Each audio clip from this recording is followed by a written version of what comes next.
오늘 말씀에 노아가 기다리는 모습을 만납니다. 물로 가득했던 세상, 이제 서서히 물이 빠지고 마르는 동안 새로운 삶의 장이 열리기를 간절히 바랍니다. 성경을 찬찬히 읽어보시면 노아가 그렇게 서두르지도 않고 그리고 가만히 있지도 않습니다. 창문을 열고 까마귀를 보내고 또 비둘기를 보냅니다. 기억하십니까? 노아는 방주를 준비했지만 하나님은 노아를 준비시키셨다. 에베소서 2장 22절 함께 읽습니다. 너희도 성령 안에서 하나님이 거하실 처소가 되기 위하여 그리스도 예수 안에서 함께 지어져 가느니라. 아멘. 함께 지어져 가느니라. 하나님이 거하실 처소, 성전이죠. 성전을 만든다가 아니라 성전이 된다. 하나님이 거하시기에 합당한 처소가, 우리가 그런 처소가 된다라는 말씀입니다. 여러분, 교회도 성전이고요, 가정도 성전이 될 수 있습니다.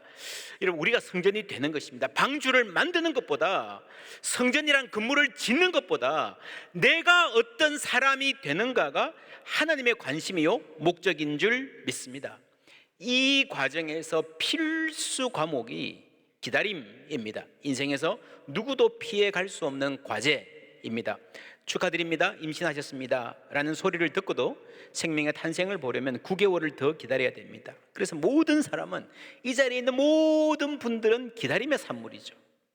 특별히 더 오래 기다려야 되는 사람도 있습니다. 아브라함 같은 경우, 남들은 결혼해서 그냥 아이도 쉽게 생기더니만 우리는 왜 이럴까, 언제쯤 주실까, 이런 고민을 하다 보면 우리가 아기를 가질 수 있을까, 우리 삶에 희망이 있을까 하는 회의로 시달리기도 합니다. 아브라함의 이야기입니다.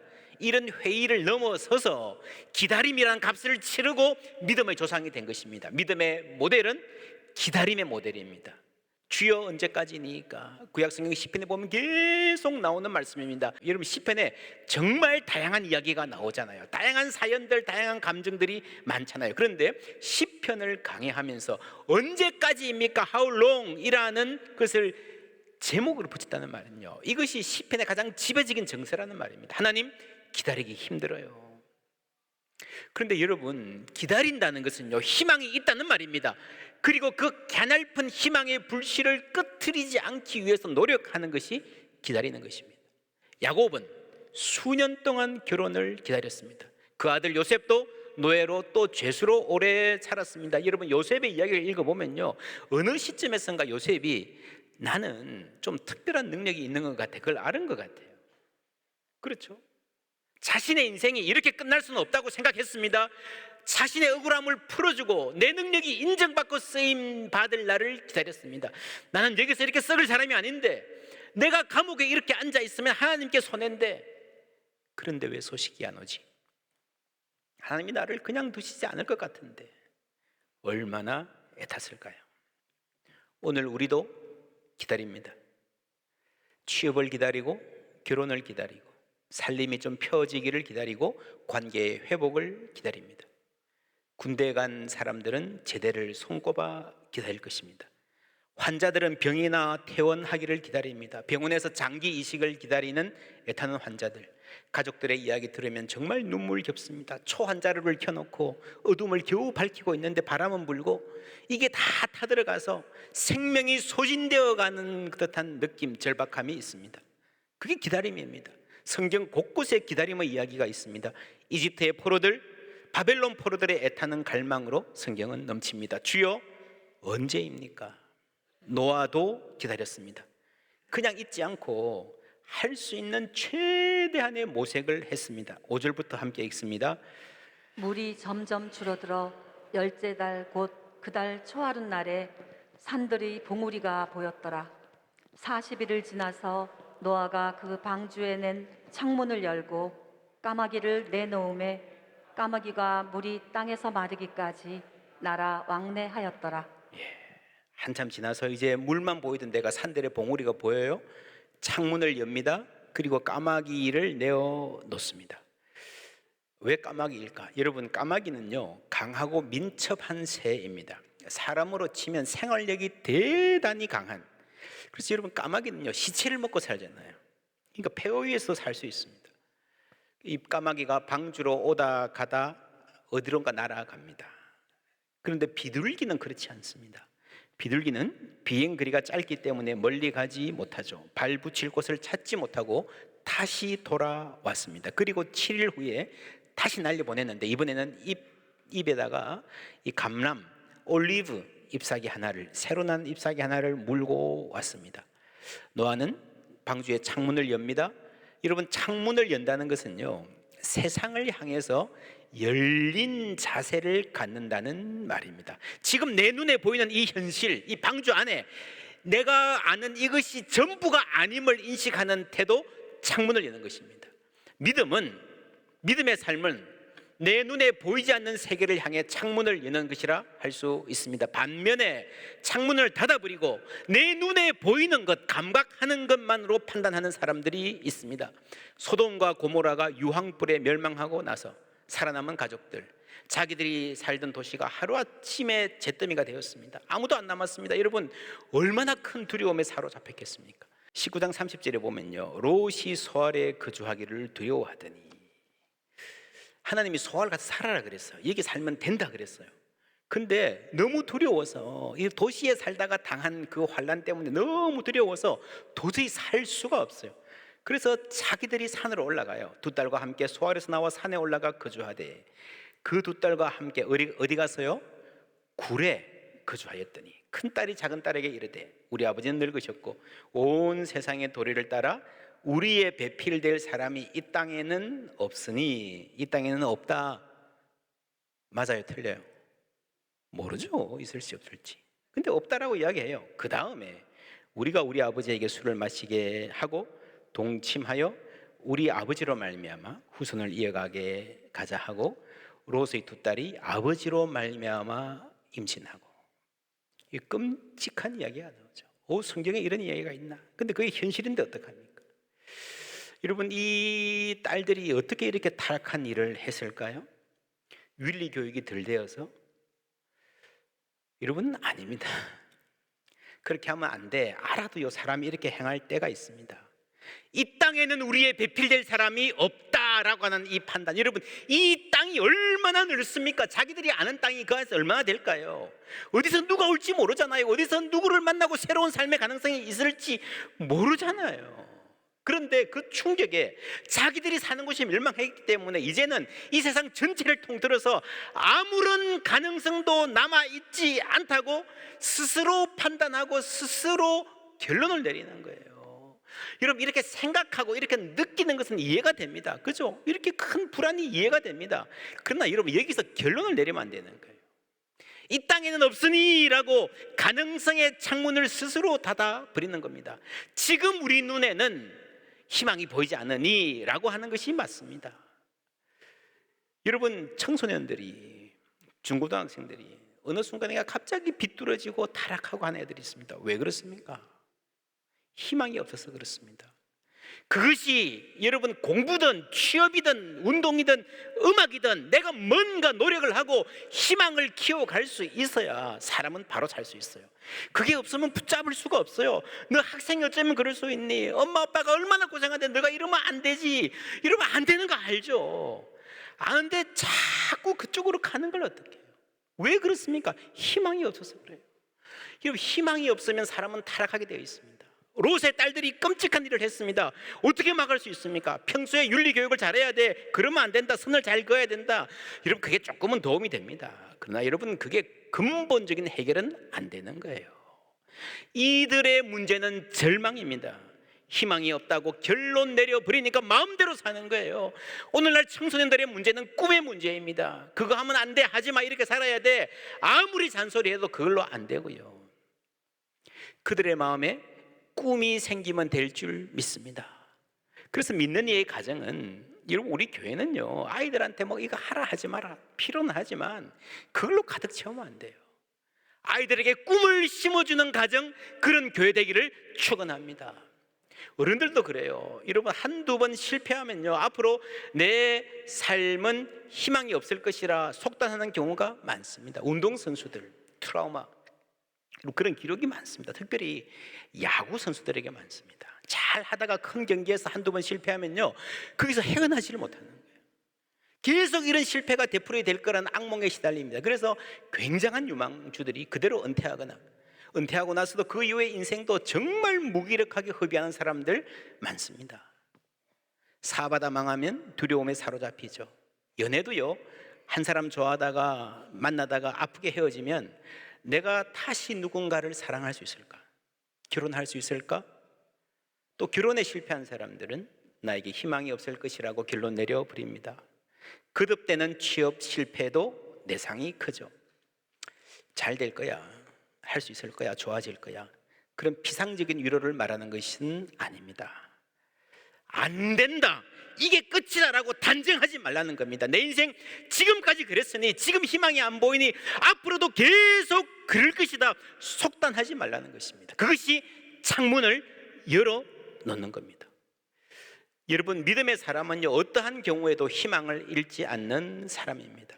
여러분, 어릴 때 그런 경험 있으시죠? 이 방 안에 들어있는데 뭐 밖에 뭐가 진행이 되는 것 같아요. 이 창문을 어른 키에 맞추어서 만들었기 때문에 밖이 궁금하지만 안 보여요. 그걸 보려고 까치발을 해가지고 막 이렇게 보려고 하던 기억이 있으시잖아요. 그거예요, 그거. 신앙이 그런 거예요. 근데 이 방 안에 일어나는 이게 전부가 아니고 밖에 뭔가가 있다. 그것을 어떻게든지 알려고 애쓰는 것이 진리를 찾는 인간의 모습입니다. 그게 바로 비둘기를 날리는 노아의 모습이잖아요. 이 방주 안의 세계가 전부가 아니라는 것을 알고 있습니다. 밖에서 뭐가 진행되고 있다는 것을 알고 있습니다. 여기서 인간의 경험은 발판이 될 수 있습니다. 발판 하나 놓고 거기에 올라서면 조금 더 잘 볼 수 있죠. 그래서 여러분, 이 발판이 경험이면, 이게 지식이면요, 이 지식이 진리 추구에, 신앙에 도움이 될 수 있습니다. 그런데 이상한 것은요, 많은 사람들이 내 발밑에 뭐가 있으면, 내가 지난번보다 조금만 높아지면요, 밖을 보려 하지 않습니다.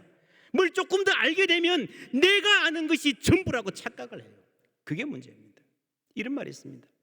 지혜로운 사람은 모든 것을 알지 못한다. Only fools know everything. 오직 바보만이 모든 것을 안다. 여러분, 이것저것 다 알고 이거 이런 거야, 내가 이거 해봐서 아는데, 그 참견하는 사람, 그 사람이 바보예요. 약간의 지식, 그 제한적인 자신의 경험으로 다른 사람의 경우도 판단하려 하는 것입니다. 그래서 많은 경우에 내 경험이 성장을 가로막습니다. 많은 경우에 경험이 많고 지식이 많은 사람이 예수 잘 믿기가 힘든 거예요. 실패의 경험보다 더 위험한 것은 성공의 경험입니다. 그 한번 지나간 시절에 성공한 그 성공에 머무르기 때문이에요. 어떤 철학자가 이런 말을 했습니다. 마음은 늙지 않는다, 생각이 늙을 뿐이다. 여러분, 생각해 보세요. 사람이 아무리 나이 들어도요, 마음에 어디엔가 아이 같은 마음은 남아 있습니다. 봄바람이 불면 마음이 설레이고, 가을 낙엽이 지면 뭔가 문학소녀 같은 느낌이 들고, 그렇잖아요. 여러분, 지금 다 그러실 거예요. 마음은 늙지 않는다는 거예요. 생각이 늙을 뿐입니다. 그래서 여러분, 가끔씩 그런 어른들 봅니다. 새로운 생각이 있는 분들, 어제 안 하던 생각 오늘 할 수 있는 분들, 배우려 하는 분들, 남의 말 듣고도 그럴 수도 있겠다 하는 분들, 눈이 반짝반짝합니다. 그렇게 사시기를 주님의 이름으로 축원합니다. 지금 우리나라는 역사상 최고로 풍요한 시대를 살고 있습니다. 그런데 젊은이들에게서 꿈이 사라지고요, 새로운 생각이 말라붙었어요. 큰일입니다. 큰일입니다. 결국 젊은이들의 창조성이 도전정신 나라의 미래거든요. 초등학생들에게 장래 희망이 뭐냐 물어보면 건물주라고 하는 나라가 정상입니까? 왜 이렇게 됐습니까? 누가 그래요? 야, 너는 젊은 녀석이 왜 그렇게 감성이 없냐 하니까요, 젊은 사람들이 그렇게 대답합니다. 젊으니까 감성이 없죠. 우리가 얼마나 할 일이 많고 바쁜데 취업 준비해야 되고 집 마련해야 되고 뭐 쫓아다니느라고 정신이 없는데 감성 찾을 여유가 있습니까? 이게 오늘의 현실입니다. 희망이 있을까요? 어디서 찾을 수 있을까요? 사도행전 2장 17절 말씀 함께 읽습니다. 하나님이 말씀하시기를 말세에 내가 내 영을 모든 육체에 부어주리니 너희의 자녀들은 예언할 것이요 너희의 젊은이들은 환상을 보고 너희의 늙은이들은 꿈을 꾸리라. 할렐루야. 너희들의 늙은이들은 노인들이 꿈을 꾼다. 놀라운 말 아닙니까? 있던 꿈도 다 접을 때인데 여러분, 성령이 충만하면 새로운 꿈이 생기는 줄 믿습니다. 젊은이들이 미래의 일을, 환상을, 비전을 말하는 것은 물론이고 모든 세대가 아이부터 노인까지 내일을 향해서 열린 자세를 갖는 게 성령 충만한 공동체인 줄 믿습니다. 그것이 우리를 살아있게 하는 거예요. 새로운 말을 들을 때에 희망을 이야기할 때 심장 뛰는 거예요. 전통은 죽은 자들의 살아있는 신앙이다. 전통주의는 살아있는 자들의 죽은 신앙이다. 이것과 함께 오늘 살아서 역사하시고 우리의 내일을 열어가는 하나님을 알아야 하는 줄 믿습니다. 하나님이 살아계시기에 우리의 오늘은 어제와 다를 수 있습니다. 그것을 아는 사람은 창문을 열어 놓는 거예요. 누가복음 5장에 보면요, 밤새도록 고기잡이한 베드로에게 예수님 다가오셔서 그물 던지라 그래요. 시몬이 대답하여 이르되 선생님, 우리들이 밤이 새도록 수고하였으되 잡은 것이 없지만은 잡은 것이 없습니다. 여기까지가 내 경험이에요. 어젯밤의 경험이에요. 예수님은 몰라요. 우리가 어젯밤에 얼마나 열심히 노력했는지 모르고 말씀하시는 거예요. 어젯밤의 경험이 여기 있어요. 뿐만 아니라 이 뒤에 평생 쌓인 업으로서의 노하우와 경험이 있어요. 이제 이 시간이면 잘 되던 고기잡이도 심하야 할 때예요. 그게 경험이에요. 베드로는 이 경험을 부인하지 않았습니다. 그러나 거기서 문을 닫지 않았은 거예요. 잡은 것이 없지만은, 잡은 것이 없습니다. but 말씀에 의지하여 내가 그물을 내리리이다. 할렐루야.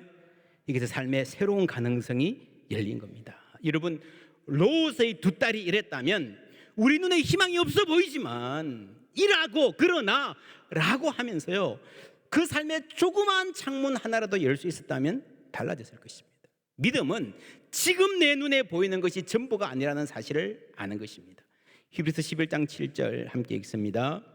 믿음으로 노아는 아직 보이지 않는 일에 경고하심을 받아 경외함으로 방주를 준비하여 그 집을 구원하였으니 이로 말미암아 세상을 정죄하고 믿음을 따르는 의 상속자가 되었느니라. 아멘. 보이지 않는 일 앞에 아직 있습니다. 아직 보이지 않는 일. 여러분, 지금은 보이지 않지만요, 머지않아 하나님의 행위에 의해서, 하나님이 하시는 일에 의해서 보이는 현실로 드러날 일들이 있습니다. 그것을 아는 게 믿음이에요. 그것을 따라 사는 게 믿음을 따라 사는 겁니다. 누가복음 17장 26절에 노아의 때에 된 것과 같이, 예수님 말씀입니다. 인자의 때에도 그러하리라. 노아가 방주에 들어가던 날까지 사람들이 먹고 마시고 장가들고 시집가더니 홍수가 나서 그들을 다 멸망시켰으며. 뭐가 잘못됐죠? 먹고 마시는 게 잘못입니까? 장가들고 시집가는 게 죄입니까? 그런데 왜 홍수가 나서 멸망시켰다고 했죠? 여러분, 먹고 마시고 장가들고 시집가는 게 잘못한 것이 아니라 예수님 말씀은 그것이 그들의 삶의 전부였다는 겁니다. 그 이상의 다른 삶에 대한 생각이 전혀 없는 게 문제입니다. 사람이 떡으로만 살 것이 아니요. 여러분, 그렇잖아요. 인간이 물질에만 매여 살면요, 물질적인 존재로 함께 살다가 망할 뿐입니다. 그래서 하나님을 향해서, 하나님이 주시는 말씀과 그 가치를 향해서 창문을 열 수 있어야 된다는 겁니다. 먹고 사는 것은 이상의 가치가 내 인생에 있어야 된다는 겁니다. 또한 하나님을 향해서 창문을 여는 것은요, 이웃을 향해서도 열려있는 자세를 가진다는 말입니다. 이 방주, 지난주에 그랬습니다. 샬롬을 보여주는 것이다. 새하늘과 새 땅, 새 창조의 예고편이다. 기억나십니까? 예고편이라는 말은요, 본편이 아니라는 말이죠. 샬롬이 있지만 완전하지는 않다는 거죠. 아직 여기에 부족한 면이 있고 답답한 면이 있습니다. 여러분 생각해 보세요. 그 안에 얼마나 꿉꿉하고 냄새나고 힘들었겠습니까? 어둡고, 그죠? 그래서 여러분, 이 시기는요, 인내가 필요하고 기다림이 필요한 시기예요. 어떤 면에서 교회는 방주와 같습니다. 힘든 공간, 어둡고 눅눅한 공간, 좁은 공간 견딜 수 있었을까요? 그들에게 뭐가 가장 힘들었을까요? 여러분, 어디에 1, 2주일 단체로 여행을 떠난다 생각해 보세요. 가장 신경 쓰이는 게 뭐죠? 누가 내 룸메이트가 될까? 버스에 앉으면 누가 내 옆에 앉을까? 이거 대부분의 사람들이 비슷합니다. 어디 가서 무엇을 좋은 거를 보고 맛있는 거 먹고 그것보다도요, 누구랑 같이 지내야 하나, 이게 가장 큰 도전이에요. 아이 좋아, 아이 끔찍해. 둘 중에 하나겠죠. 동행이라는 말이 유행가나 시에 나올 때는 멋있는데요, 살아보면 힘들어요. 방주아는 더더욱 그랬겠죠. 아이고 냄새야. 야, 너는 왜 그렇게 코를 골아? 하필 이런 게 내 짝재가 돼가지고. 근데 여러분 아십니까? 너도 만만치 않아. 나도 그렇게 함께 살기 그렇게 수월한 사람이 아니라는 걸 알아야 돼요. 그게 성숙이에요. 나도 죄인이에요. 그래서 여러분, 이웃을 향하여 창문을 연다는 것은요, 지금까지 내가 알고 있는 그 사람의 모습으로 그 사람을 속단하지 말라는 겁니다. 때로 그런 일이 있습니다. 그런 줄 몰랐는데 함께 여행해 보니까 참 사려 깊은 사람이다. 참 딱딱한 분인 줄 알았는데 함께 지내보니까 의외로 부드러운 사람이더라. 혹은요, 저 사람 왜 그렇게, 왜 저렇게 한심하게 사냐, 왜 저렇게 무기력하게 사냐, 빌빌거리냐 그랬는데 그 삶의 이야기를 들어보면요, 이해가 돼요. 나라면 그렇게도 못했을 것 같아. 나라면 무너졌을 것 같아. 망가졌을 것 같아. 여러분, 그걸 아는 게 지혜고 성숙입니다. 우리 주위에, 여러분 내 주위에 몰라서 그렇지 알고 보면 나보다 나은 사람들 정말 많습니다. 특별히 여러분, 내가 사회적 직급이 좀 되어서 누군가를, 다른 사람을 부리는 위치에 있는 사람은 더욱 조심해야 됩니다. 어쩌다 내가 위에 가게 되어서 그 사람을 부리는 거지요. 내가 저 사람보다 나은 사람 결코 아닙니다. 그렇게 착각한다면 그게 바보예요, 바보. 좀 시간 지나보세요. 후회하게 될 겁니다. 노아는 방주를 준비했지만 하나님은 노아를 준비시키셨다. 여러분, 사람은 변화합니다. 나 자신을 향해서도 속단하지 마시기를 바랍니다. 지금 나는 이런 모습이지만 달라질 수 있을 줄 믿습니다. 지금 우리 마태 공동체 소명과 잠재력 훈련 열심히 받고 있습니다. 내 안에 들어있는 가능성이 무엇인지 하나님 안에서 열심히 훈련받고 있습니다. 이게 바로 창문을 여는 작업입니다.